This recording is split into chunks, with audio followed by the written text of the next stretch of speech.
Lovelies, welcome and welcome back to my channel. If you're new here, my name is Maria and today's video is going to be a book haul. So this is basically all the books that I bought in February, and let's just say there's a lot. There's a lot more than I thought I have bought. I have been kind of keeping a list of all the books that I've bought over the month, and for some reason was just living in delusion that I had slowed down on my book buying, but turns out this is probably one of the biggest hauls that I've done. So I don't know what I was thinking in February, quite honestly. But I have accumulated quite a good pile of books to go through today, just all the books that I've bought, and then some of my subscription boxes. I don't have Illumicrate today, but I do have Fairy Loot as well as a pre-order that I done with Fairy Loot. So still two kind of boxes with special editions in there, but I wasn't interested in the Illumicrate pick for this month, so decided to skip that. So at least there was one smart decision I made this month. But yeah, I think I more than made up for it with the rest of the books I've bought. So as I say, this is a pretty huge stack, probably going to take me a while to get through, so without further ado, let's just get into the haul. Okay, so these will be in no particular order. I'm literally just picking from the pile, and the first book I've got here is Blue Sisters by Coco Milors. Now, I haven't read from this author, but I do have Cleopatra and Frankenstein by this author, and it's one that I wanted to read for quite some time, one that I was definitely interested in, and then when I read the synopsis for this one, I just felt like I was really interested in it, and I'm definitely on a bit of a literary fiction kick at the moment, so when I seen this in the shop I thought I would pick it up, and it is also an option for my in real life book club, so I thought it may end up being one of the options, so probably best to get a physical copy, but definitely one that I want to read on my own anyway. All I know about this one is it's around four sisters who have been kind of disconnected for quite some time. They haven't been speaking really, but one of the sisters dies, and that kind of catapults them back together to try and build their relationship again. And also it's set around their childhood family home. It's going to be sold, and guessing we're just going to be following these characters along, figuring out how they got to where they are, why they didn't really have that sisterly relationship that they maybe had in the past, watching them navigate their grief, and guessing it's just going to be a big character study for these sisters. And as one of three sisters, I do really enjoy stories about sisterhood and kind of how people deal with those relationships, because most of it is pretty relatable. Some of it thankfully isn't, you know, in terms of broken relationships, but a lot of how sisterly relationships can be built up is usually quite relatable, so I do enjoy reading books around that. So definitely really interested in this one. Probably read this soon, because literary fiction is usually more of a spring, summertime read for me, and as I say, it's potentially going to be an in real life book club pick for me, so more than likely going to be read within the next few months. So the next two I'll potentially talk about together because they are from the same author, and it's an author I've wanted to check out for quite some time, and again this year I'm definitely on a bit more of a high fantasy kick as well, and trying to make my way through some of those backlog series that I've wanted to start. So it's likely I may not start these ones anytime soon, just because I am in the middle of a few different series. I'm really trying to get that down, but wanted to get a physical copy of the first book in each of these series because I've heard some great things about it and want to have them on hand should the mood arise if I do want to pick these up. So the first one is Malice by John Gwynne, and I really don't know too much about this. I just know that there's a lot of kind of Norse, and I think there's some Celtic mythology in here as well. It's surrounding a young boy who's kind of watching the warriors of the land become warriors, become men, and that's kind of his lifelong dream. Obviously when he tries to do that, things may not be as it seems. There may be prices to pay that he wasn't aware of, and again, because it's such an epic fantasy, it's likely I won't really know much about it until I start reading it, but heard some great things about the writing in this one, and again it seems to be a firm favourite with a lot of people who read high fantasy, so it's definitely one I want to get on my radar and one that I hopefully will be picking up at some point this year. So similarly with this one, I don't know too much about the synopsis of it, but I just know that again it's kind of based on Norse mythology, and I believe there are dragons in this one.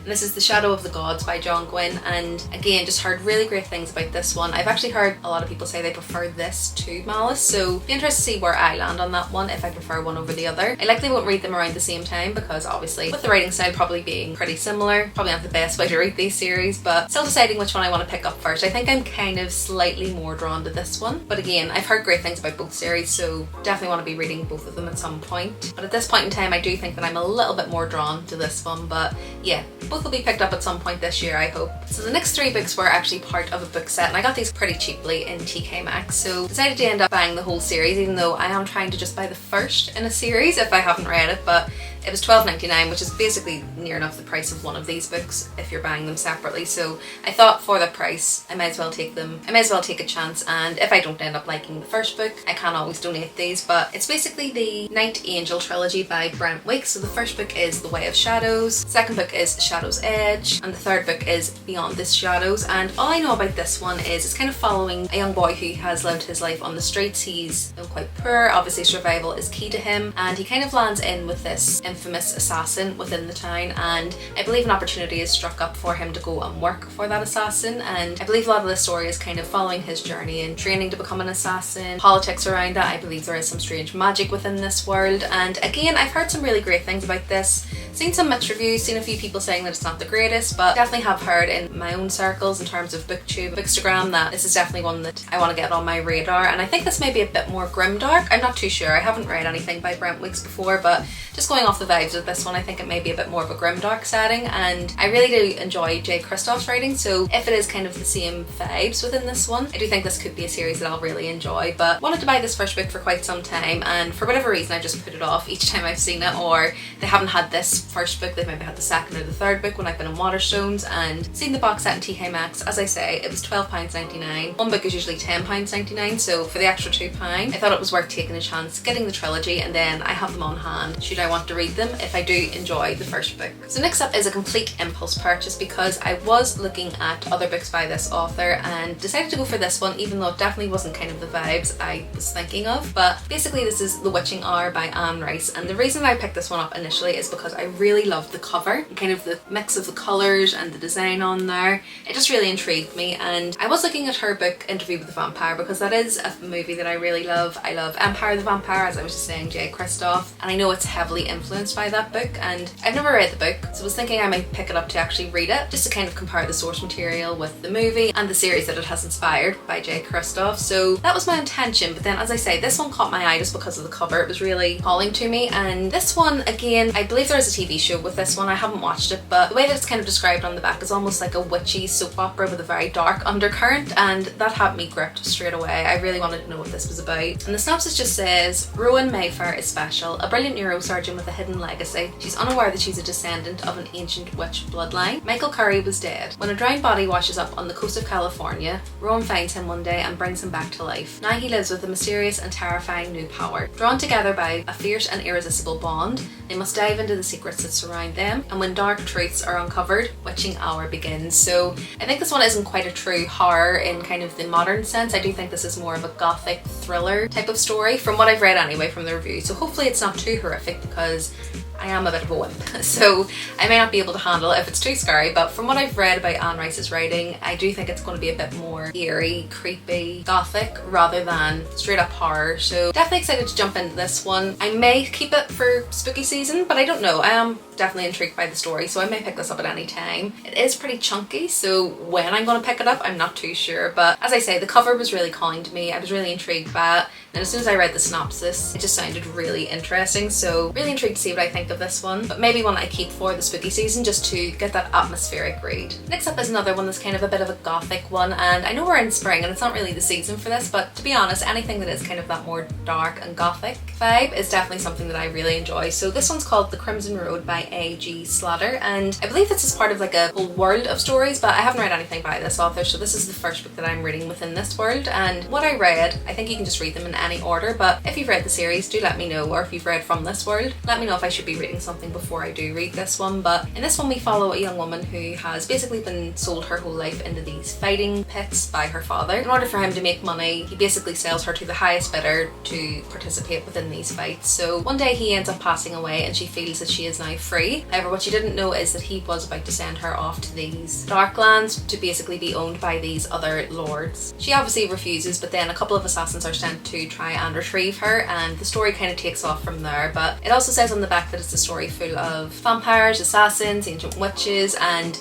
it just all sounded like everything that I love in a story. So much shorter than the last book, so not one that I'm as intimidated to pick up, but it just sounded really intriguing. But as I say, if you've read from this world, do let me know if you think there's a book that I should be reading before this one. But as I say, from what I've read, it seems like you can read these in any order, but they're just all connected in terms of it's set in the same world. So hopefully that's true. Hopefully I don't need to pick up anything else before this one. Not sure when I'll read this one or whether I'll keep it for spooky season, but still one I was really intrigued by and decided to pick up. Next up I have Witherward by Hannah Mathewson, and this is one that I've actually had my eye on for a couple of years now, to be honest. The reason I hadn't picked it up before is because it did get very mixed reviews on Goodreads, but one of my goals this year is not to kind of depend on Goodreads reviews or other people's reviews before I pick up something that I'm interested in, and because this is a book that I keep coming back to when I'm in the bookshop, I decided to give this one a go and pick it up finally. And this one, in terms of the synopsis, it basically just says it's kind of an alternate London universe, and stories with that kind of synopsis always really intrigue me. For some reason I just feel like it's a perfect setting, especially if it's kind of a historic London. I just really love the atmosphere of that. Probably ties into that Gothic side of things, but that's one of the main reasons I've always wanted to pick this one up. And I think this kind of centered around changelings, different magical factions within the town, and it just sounds like it's going to be pretty intriguing. As I say, it does get mixed reviews, so not sure if that's just because it's maybe not some people's cup of tea. It could be a 5-star for me, but definitely not depending on Goodreads reviews this year on whether I should pick up a book or not. If it sounds interesting to me, I am trying to pick it up, so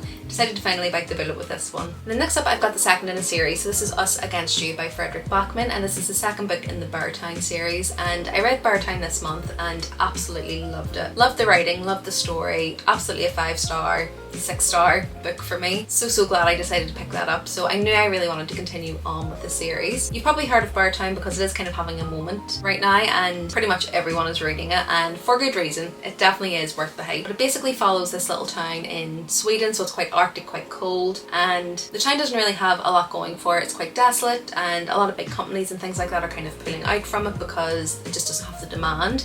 But they do have a hockey team who are on the brink of putting them back on the map in terms of the sport. And what they hope is that will bring them more businesses, more commerce and things like that to the town to help regenerate that tourist attraction that they badly need to keep the town going. And on the eve of the big tournament, basically a harrowing event happens just beforehand, and the story kind of goes from there. And a lot of it is really exploring the town's reaction to that incident, exploring our morality, how different people react to certain things, how society views different things. And it's hard to give the synopsis without making it sound like it's maybe not as interesting as it was, but it was very much an in-depth character study. I was immersed within kind of the first few chapters and really grew to love the characters. There's quite a lot of characters that you follow. You don't really have kind of one main character. It is quite a collection of characters that you're following, and even in such a short amount of time, I feel like I was really connected to them, really knew how they felt, really understood why they felt a certain way, and it did make you kind of question your own morality as well. So really intrigued to see where the story goes in this second book, and I think there's 3 books in the series, so likely I will read all 3, but decided just to pick up the second book for now so that I can continue this one, and hoping to maybe pick this one up this month. Next up are 2 books by the same author again, so you can kind of see a trend here, but it's Hannah Bonham Young. Basically it's her series. I believe she wrote this before Out on a Limb, but it's Next of Kin and then Next to You. Pretty sure Next of Kin is the first one and then this one follows. They're kind of interconnected standalones, I believe. And I've read both Out on a Limb and Out of the Woods by Hannah Bonham Young. I really loved them. Just really refreshing romances. I really liked the way she wrote about the characters, she wrote about the relationships, and for whatever reason they just really spoke to me. So decided to try and read her backlist because I am trying to read a bit more romance this year as well and try and expand my knowledge of the genre. So decided to pick these up because I know I like her writing, and I believe Next of Kin is about 2 characters who basically need to take foster care of their younger siblings, but in order to do so they need to kind of join up together within one household, something to do with the financial situation or something like that. So kind of throws them together, a bit of forced proximity, guessing they'll connect over their similar situations, and the story will go from there. And then Next to You is, I believe, following a character who buys a school bus and she's intending to live there, doing a bit of a renovation on that. She enlists the help of a friend who is a mechanic, and guessing the story goes from there. There's an attraction there. Yes, it says so. One of them is basically a commitment phobe and then the other one is ready to settle down. Guessing that's going to change, but really excited to read both of these. As I say, I really did like her writing in Out on a Limb and Out of the Woods, so be intrigued to see how I find these ones and if they're any different. But again, heard some great things about these, so hoping these are going to be winners for me as well. While we're on the romance train, I decided to pick up First Time Caller by B.K. Borison, and this is actually the works edition, so it has those pretty sprayed edges as well, and this was pretty cheap. It was like £5 or £6 or something like that. And I have read from this author before, a bit hit and miss. I really loved the first book I read by her, which was Love Life Farms, and then the second book in that series, I think it was In the Weeds. I think that's the second book. Wasn't a huge fan of that. It wasn't my favourite, but I have heard from someone who has very similar taste to me that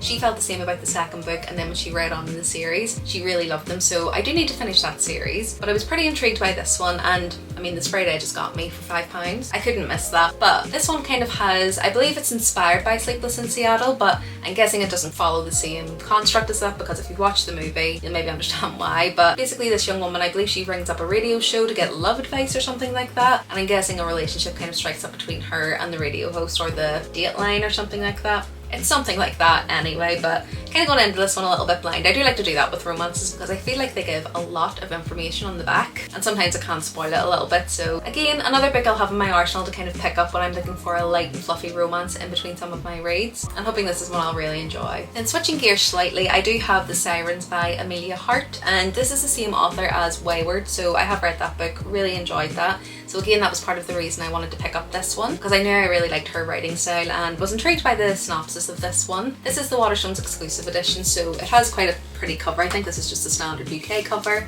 but you do get these sprayed edges as well. So decided to get this on a pre-order, as I say, because I did enjoy Wayward, and I have the Waterstone special edition of that as well. But the synopsis of this one is basically surrounding two sisters, where basically one of the sisters goes to find her sister after a certain event, and her sister has disappeared. It's kind of entwined with a lot of historical folklore in the town, following two sisters, you know, years ago that were bound and transported across time. So if you've read Wayward, it was kind of a generational story around this family of witches, and it kind of followed members of the family from, you know, different generations following spanning years. I think this is going to be maybe a similar story in terms of that structure. I think there's a bit of a murder mystery within here as well, so really intrigued to see what this one's actually about and kind of dive into this one. It doesn't look like it's too long of a read, so hoping it wouldn't take me too long to get through. But as I say, really enjoyed her writing in Wayward, really enjoyed that story. I felt it was really impactful, but it wasn't kind of in your face. You know, there was a lot of social commentary within it, and it really resonated with me, but I didn't think it was too kind of glib,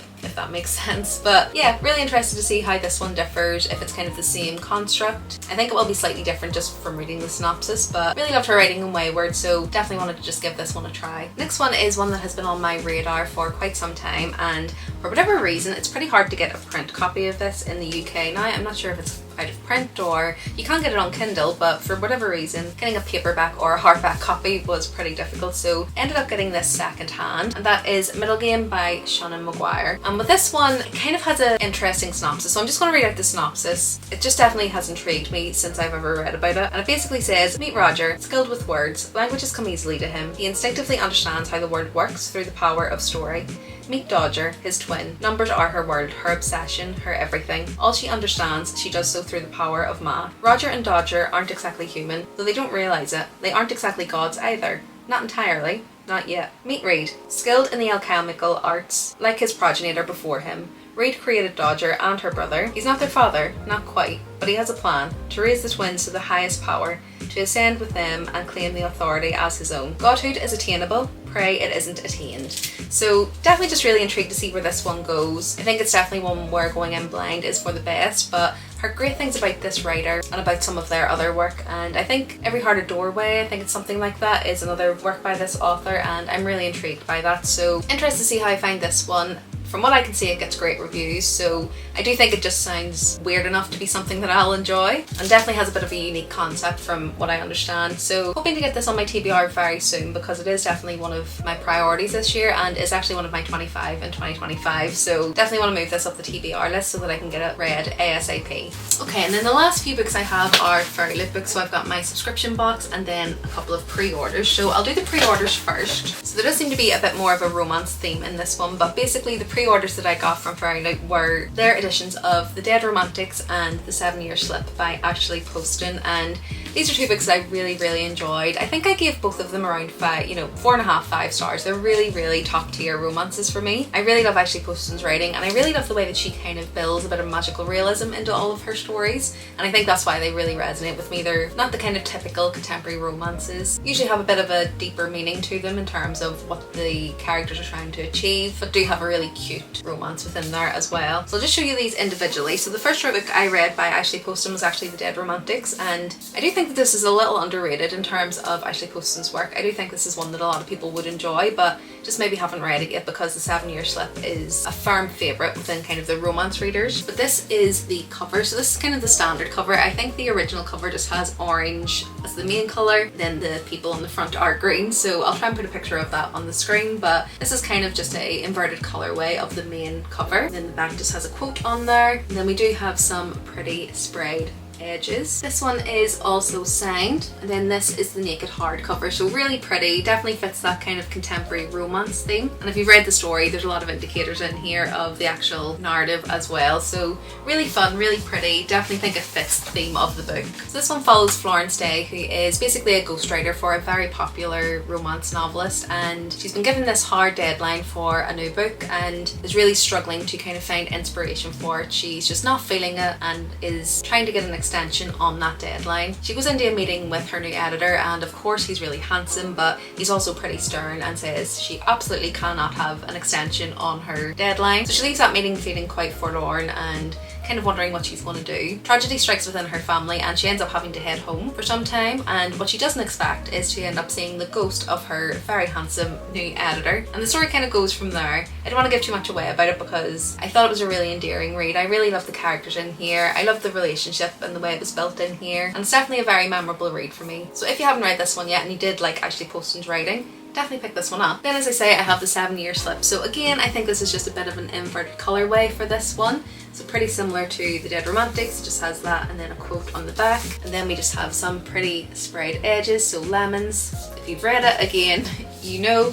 And the end papers here, and it is signed as well. And then similar design to The Dead Romantics, but obviously just some indicators for this book, and a lot of what's in this book you end up reading about a lot of food, so if you haven't read this one will make you hungry. Definitely have a snack when you're reading this one. And in this one we follow Clementine, who is basically having a bit of a hard time at the moment. She basically decides to focus everything on work so that she can forget about her woes, and that's all going fine until one day she steps into her apartment and there's a strange man standing there. He seems like the perfect man. He's really charming, really charismatic, however he is 7 years in the past. So the story kind of goes from there. Again, I don't want to give too many details on this one if you haven't read it, but I did really love this one. I love the character development in here, love the relationship as well, and I just think if you are a romance fan and you haven't read anything by Ashley Poston, definitely pick these up because I really love them. Some of my favourite romances, and if that is your favourite genre, I definitely think you'd enjoy these. Then last but not least, I do have my subscription box for February for Fairy Loot. I'll just try and get this open. Oh, it's pretty stuck. Let's just see. So this is the first book. I haven't actually looked at these myself yet. So is this? Oh yeah. Yep, that's the front.